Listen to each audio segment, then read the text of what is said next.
Here and welcome back to another video. So today we're back here for another Real to Sims build, and this one is a family mansion. So if you'd like to go ahead and download it for yourself, it is up on the gallery now. My origin ID is RealThomasTV1, and of course there'll be a link in the description to the online gallery if you want to download the build that way. And I'll also have a link in the description to the website where I got this house from and the floor plans of it, so you can see how well I replicated the home, because as I said, this is a Real to Sims build where I do find floor plans and then replicate it in the Sims 4.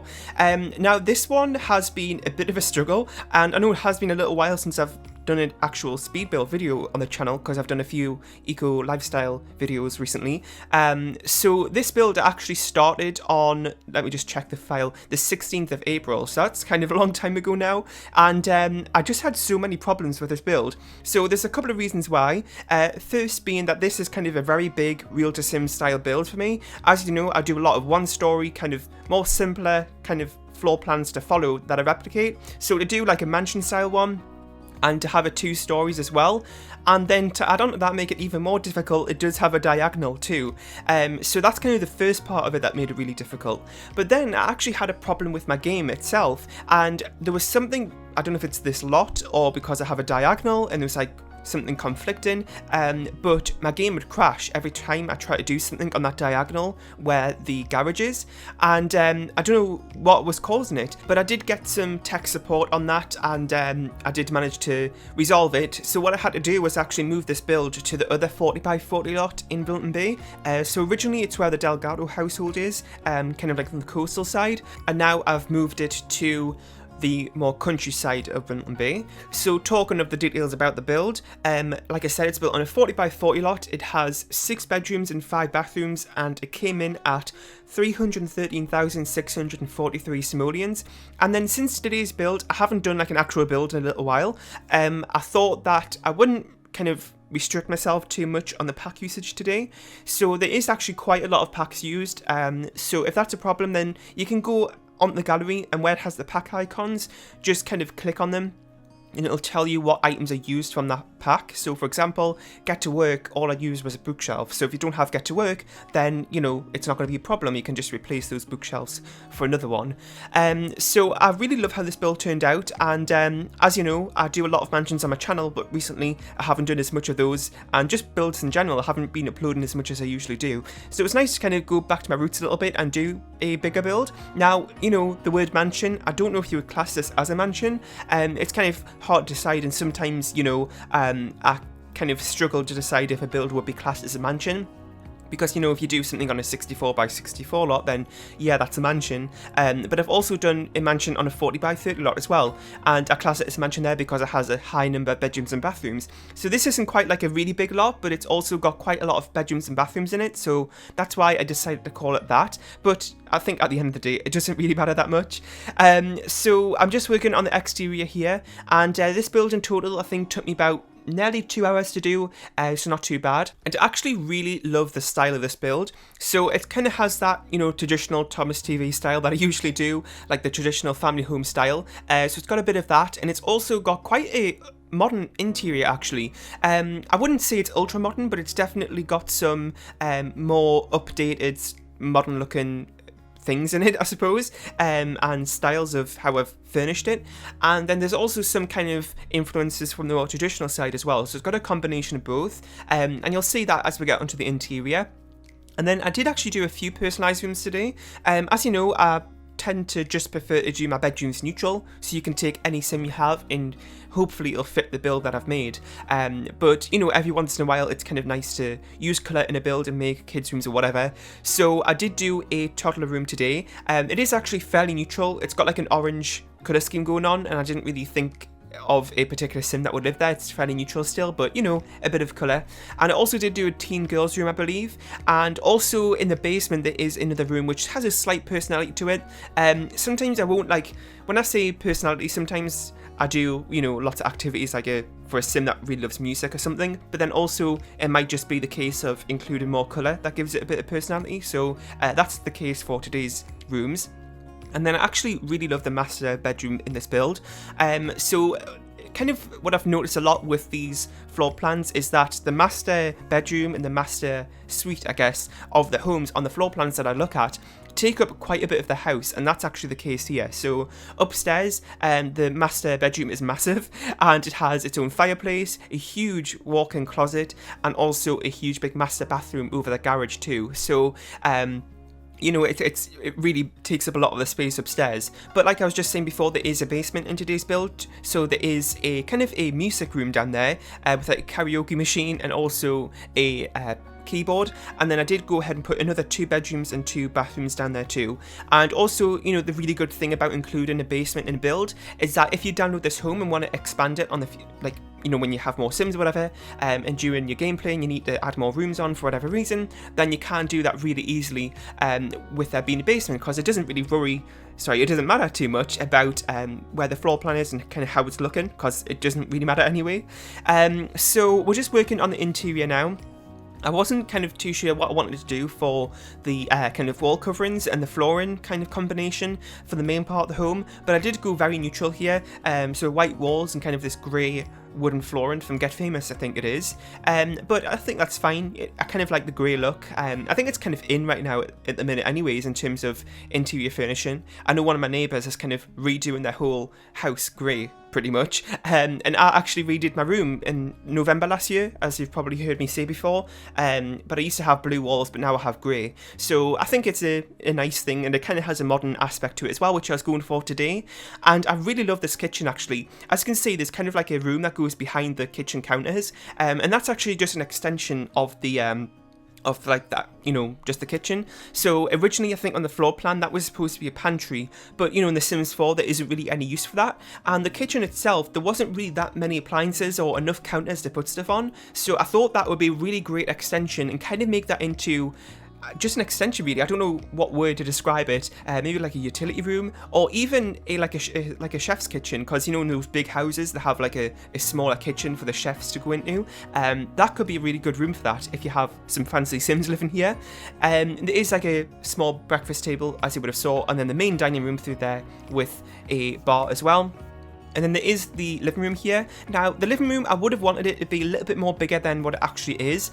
But, this is a real Sims build at the end of the day, so I do try to replicate it as much as I can to what the floor plans tell me to do. So that meant that this room is a little bit on the small side. But upstairs, there was actually, if you think of where this room is here, the living room, and what's above it, upstairs, that was actually supposed to be a mezzanine level, so you can look straight down from upstairs to the living room. But there was a glitch with the roof, and I couldn't get that to work. So what I did actually do is, where there was supposed to be the mezzanine level upstairs looking down onto the ground floor, I did actually make another living room upstairs, so it's kind of an informal one, and I think that's a nice addition because there isn't much space with that living room, so I just added another one in to make up for it. And there's also a big gym here actually, so there was actually supposed to be like a basketball court here actually in the actual home, but I thought it would be a better idea to make this into a nice gym, so I did do that. And also, one other problem I had with this build, like I was saying before with the garage and the diagonals in this build make my game crash, I had to make some changes and it actually ended up only being 1 garage instead of 2, so hopefully that's not too much of an issue. So I don't know if I failed this challenge because I did have to make a fair few changes as the build went on, but I'm still really happy how this build turned out anyway, if it is like the floor plan or not. I think it is still a nice build. And yeah, so we do have Eco Lifestyle coming up soon. The 5th of June it's released, and I will be getting early access, so I'll be making some videos for that next week, so be on the lookout for that. I don't know if I can share when I can start sharing my videos, but I'll be keeping you updated on Twitter and Instagram with that sort of stuff anyway. And if you don't follow me there, my Origin ID is the same as my Twitter and my Instagram usernames, which is RealThomasTV1 for all 3 of those things, so make sure you go and follow me on there, because also on my Instagram I do update my story with other things I'm doing in real life, like outside of making videos, so that's another way you can learn more about me, I suppose. And I suppose recently though, with the lockdown, there hasn't been too much going on, so I haven't been updating it as much recently, but when we're not in times like this, you know, I do update it a bit more. And yeah, so I know I have been very kind of slacking, I suppose, on the uploads on YouTube here, and I just really haven't been in the mood to build. And I normally in the past would kind of push through that, which isn't the best thing to do, but it's just so the channel doesn't go dead, you know. And kind of looking back at that, I don't really want that mindset anymore. So if I don't feel like building, then I won't. But I mean, to an extent though, because I don't want to, if I'm not in the mood to build for like a week or something, I don't want to go several weeks without putting anything on the channel. So I think that the case is with there just being a lack of content, and I hope that after Eco Lifestyle comes, then that'll be fixed, because I've been talking to my friend, the Yorkie lad, quite a lot recently, and we're having kind of similar thoughts on that. So I'm hoping that, you know, the new pack will help just kind of bring back a lot of inspiration and motivation to actually build again, because it's not always fun when we have a drought, you know, with packs and stuff. And I think it's a common thing that everybody has, is kind of not really being in the mood to do stuff. So that's kind of what I've been happening, I think. So hope that'll all be fixed next week. But actually doing this build today, and since this is kind of like the first big build I've done in a little while, it was really nice actually, and I did really enjoy doing this build, because as you know, that's where my roots are, doing big massive homes.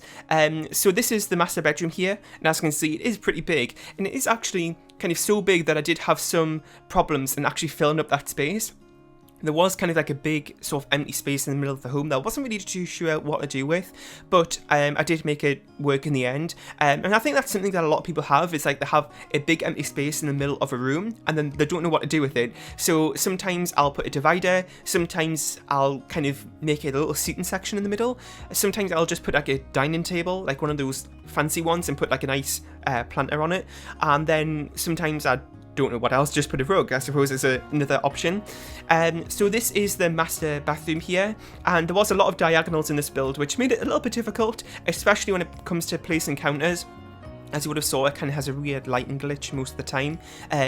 Diagonals are just a pain, but I think that with the new update coming soon, like the pre-patch for the game, before we get Eco Lifestyle, there's so many great things coming, especially being able to place windows and doors off the grid, which is going to be so useful, because I've noticed when I was doing this build, when I'm placing windows on a diagonal, there's very big awkward spaces between each window, when normally, like on a just a flat facing wall, they'll be close together, but it really spreads them out. So I'm hoping that with this new update, it'll help with not making things look as weird when you're working with diagonals. So maybe I should have waited a little bit longer to do this build, but you know, I'm glad it's all done and I'm happy with it in the end. So if you want to learn more what's coming with the patch before Eco Lifestyle, then I did make a video on that the other day, where I went over kind of some exciting things coming with the patch, so you can go ahead and check that out. I think that was just my last video. And yeah, so again, like I said, Eco Lifestyle videos next week. Let me know if there's any ideas you have for videos, because I do have a few ideas, but I always like to hear what you have as well, so I can incorporate them. And I know I'll ask a lot for ideas, and that isn't going to mean I'm going to definitely do your idea, but I do write it down, and then when I'm looking for something to build, I have a look through and see what I'm in the mood for. So yeah, anyway, another thing I wanted to mention today was about Netflix, because I think everybody during this lockdown has been watching a lot more TV, and I'm kind of in the middle of like a little rut at the minute where I'm not too sure what to watch next. So I actually have been watching Modern Family, but there's only the 7 seasons on there, which is really frustrating, and I can't find the next seasons. I think there's up to 11 of them, if I'm not mistaken, and I can't seem to find them anywhere. And I think they are available on Sky, but I don't have Sky, so I'm in a little bit of a problem trying to find the next seasons. But let me know if you've watched that, because I did really enjoy it. And I've been watching a load of other stuff as well. Literally so many things that I can't even think of one. What's another one? Well, actually, Money Heist, that was really good. The dubbing of it being in Spanish was a little bit frustrating, but that was a very, very long series actually, but I'm glad I finished that. That was a good one. And I think that's all I'm really watching at the minute. I'm kind of one of those people that likes to watch something all the way through. I do kind of have, odd couple of times where I'm watching multiple series at one time, but I do normally like to watch one thing and then get it all finished. I did also watch that Goop Lab with Gwyneth Paltrow, and that series as well. That was kind of interesting. But I don't think I'm watching anything else at the minute, but if you do have any suggestions, then let me know. I imagine that I've probably watched most of them if you suggest anything, but I'm looking for some more things to watch at the minute, so, you know, sound off on that in the comment section. And if you're looking for something to watch as well, then, you know, you might find somebody else giving you a suggestion in the comment section as well. I don't really have like a style of things that I like to watch. I really watch so many different things that I can't pick one type of, you know, theme that I like to watch the most. It's all really different things. I did actually watch a few documentaries, like the Michelle Obama one the other week, and that one was quite interesting. So, you know, a big range of things. So we're now just working on the basement. As you would have saw, I did like the little music room, and I did also put an easel in there as well, just as like a bit of extra space. I did the basement a little bit differently to what it was supposed to be on the actual floor plan. There was actually a cold room down here, which I wasn't too sure what that actually was. I'm pretty sure it's like a big walk-in fridge, and there was also kind of where I did the music room was just supposed to be storage space, and I thought I'd make that into a better use of the space, because we don't really need storage space in The Sims, and I just made that into a music room instead, which I thought was a nice kind of better way of using that space. But again, if you have any other ideas for how you could expand on the house, then you can do that easily with this basement. And then we're just working on the garage here. Normally what I do with garages is I make the actual gym in the garage, but since it is a gym room in this build, the garage is fairly plain, so I didn't do too much in here, but you could put some more things in to make it a better use of the space. And that's it for today's speed build. So I really hope you enjoyed. I'm going to leave you here with the screenshots. Let me know how you thought I replicated the floor plan today, and did I do a good job of it or not. If you have any more ideas for things that you want to see on the channel next, or with Eco Lifestyle, then be sure to let me know about that too. Leave a like, share and subscribe if you haven't, and I'll see you all next time. Bye!